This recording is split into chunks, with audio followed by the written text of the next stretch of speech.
পশ্চিমবঙ্গে কলকাতায় কি অঘটন ঘটিল, সেই ঘটনায় সারা বিশ্ব কাঁপিয়ে দিল। হাইরে পাষাণ মানুষ বুঝি আজও আছে এই দুনিয়ায়। ভূমি তার ঘটনা শুনলে কলজা পাইটা যায়। 18 জন মানুষ মিলে একলা তারে দর্শন কইরা যায়। একলা ঘরে শিকার হয়ে কান্দে হায়রে হায়। চিৎকার করে কান্না করলেও কান্না শোনার মতো কেহ নাই। হাতে পায়ে দড়ি দিয়া শক্ত করে বেঁধে, হায়রে মানুষ পাষাণ তোমরা এ কি করিলে। পাগল হইয়া চিৎকার করে তবু রেহাই দিলা না তারে। ডক্টরেরই রিপোর্ট মতো জানা যে গেল, শরীরেতে 113 টাকা মুরের চিহ্ন। মানুষ রূপে কুত্তা হইয়া দেখাইল তাদের চিহ্ন।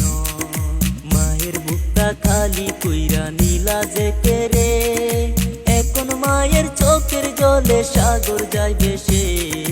কেঁদে কেঁদে বলে মায়ে কি দুষ করেছিল আমার মেয়ে। ডক্টরেরই রিপোর্ট মতে আরো জানা গেল, 150 গ্রাম বীর্য নাকি আরো উদ্ধার হইল। আরো কি কি জানার বাকি, আসেন সবাই মিলা একটু শুনি। গরিব ঘরের মেয়ে ছিল, বাবাই করতো দর্জি। অনেক কষ্ট করে তারে লেখাপড়া করাইছে। মায়ের মনে আশা ছিল আমার মেয়ে করবে ডাক্তারি। এমন কইরা কাইরা নিলে জালিম তুমি প্রাণ। চোখ খুলিয়া দেখো জালিম তুমি মায়ের সন্তান। আরো যদি সবাই মিলা করো একটু মা জাতির সম্মান। দুনিয়াতে আইছি সবাই 2 দিনের মেহমান। কে থাকবে কে যাইবো আগে হিসাব জানা নাই।